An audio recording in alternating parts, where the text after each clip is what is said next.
Regarde, regarde, regarde, regarde, regarde comme il était beau. Un gâteau au chocolat délicat et moelleux qui était plus facile à faire que tu ne le penses. Salut les gourmands, aujourd'hui on va préparer un gâteau au chocolat sophistiqué et délicat, mais qui est très facile à faire. Rien qu'en le regardant, tu as envie d'en prendre un morceau. Allons-y, aujourd'hui on va cartonner, c'est sûr.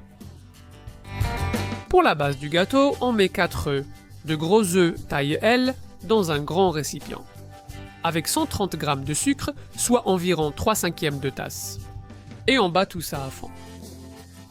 Tu peux utiliser une fourchette, un fouet ou, comme moi, un batteur électrique pour aller plus vite. On le laisse ainsi mousseux et clair. On ajoute un petit filet d'essence, d'extrait ou d'arôme de vanille. 100 ml ou une demi-tasse d'huile et 300 ml ou une tasse et demie de lait que j'ai ici. Et encore une fois, on va bien mélanger. Puisque nous avons ici les fouets, profitons-en et utilisons-les, comme ça on termine en quelques secondes. On y va à fond et c'est mélangé en un clin d'œil. Une fois que c'est bien mélangé, on ajoute la farine, précisément 2 tasses. Et toujours à travers une passoire ou un tamis, pour que la texture soit fine et qu'il n'y ait pas de grumeaux. Ainsi, la texture sera plus douce.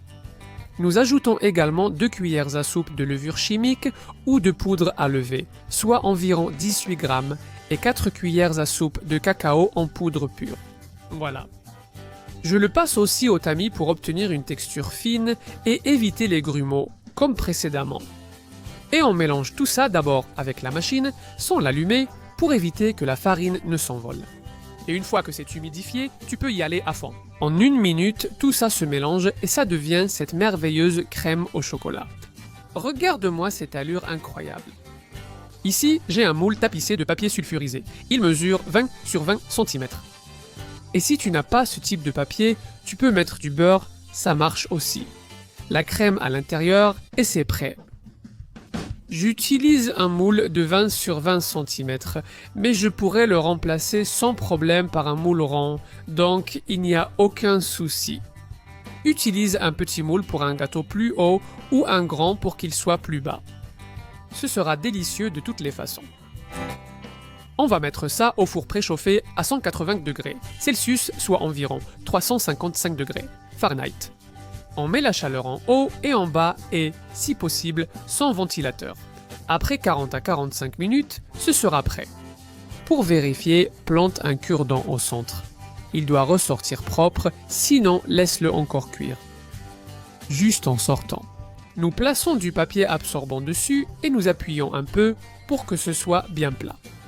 Pendant que ça refroidit, on prépare la garniture, c'est très simple. On prend 250 ml de lait, soit une tasse et quart, et je vais y dissoudre. Une cuillère à soupe d'agar, qui est un épaississant. Si tu n'en as pas sous la main, tu peux mettre un peu de gélatine, ça marche aussi.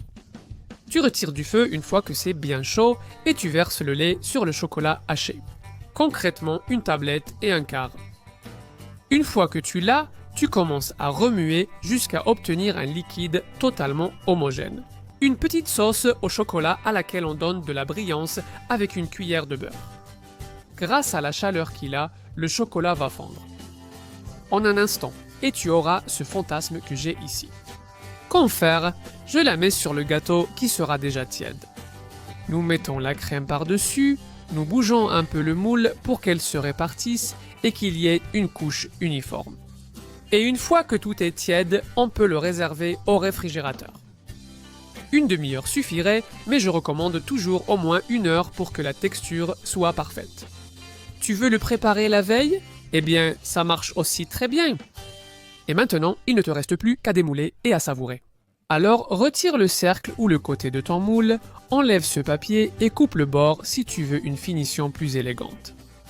Ta tarte sera alors prête à être découpée comme tu le souhaites.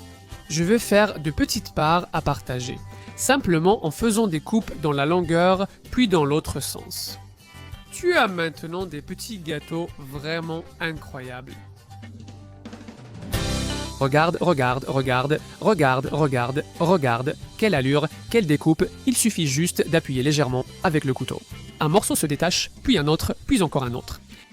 Ne me dis pas que tu n'as pas envie de croquer dans cette véritable merveille. Et c'est vrai. Sous le poids de la fourchette, des morceaux se détachent successivement. Quelle onctuosité, quelle merveille!